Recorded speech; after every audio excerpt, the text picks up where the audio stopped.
You also met with many others? Yeah, we met with scores or even more than 100 people. There were 300 people that signed up to meet with us. Oh, wow. Have you ever been in this facility before? I have, but it's been a few years. Compared to what you've seen before and what you see now, is it different? Is it the same?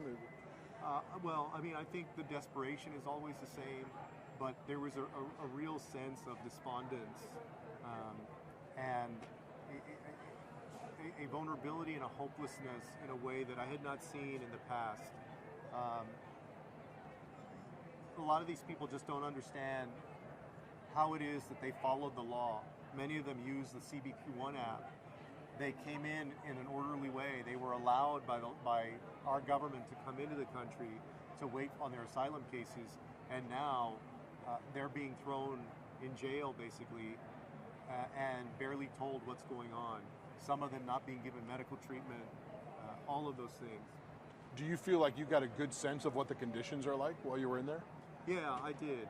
And there's two main private prison and detention companies, Geo and Core Civic, and this is run by Core Civic. And so the prices on things are high. There isn't always the proper medical treatment. They're giving these folks the same thing to eat over and over again.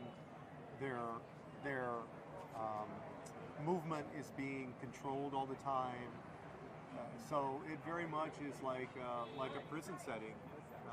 In this case, with families rather than adults.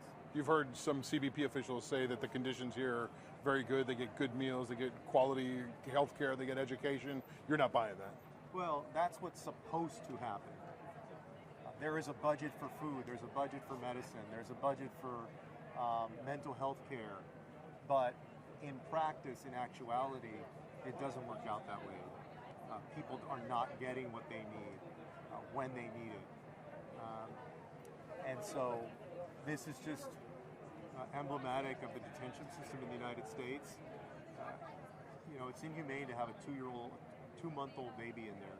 There's a 2-month-old that's been in there several days now.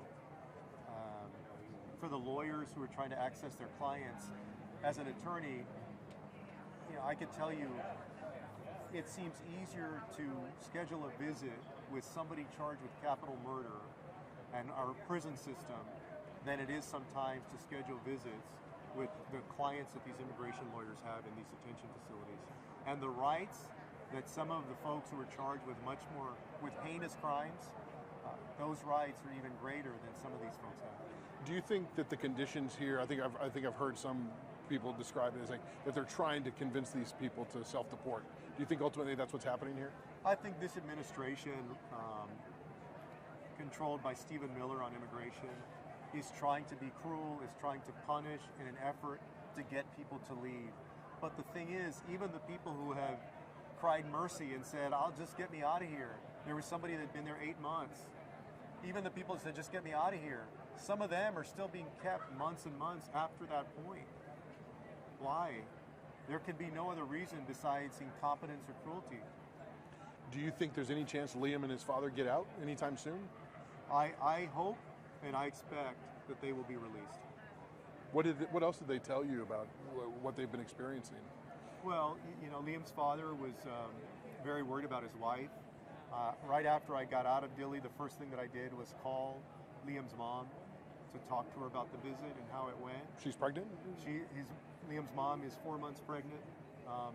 She had a medical emergency right after Liam was arrested and sent to Texas and had to go to the emergency room because of the trauma and the shock.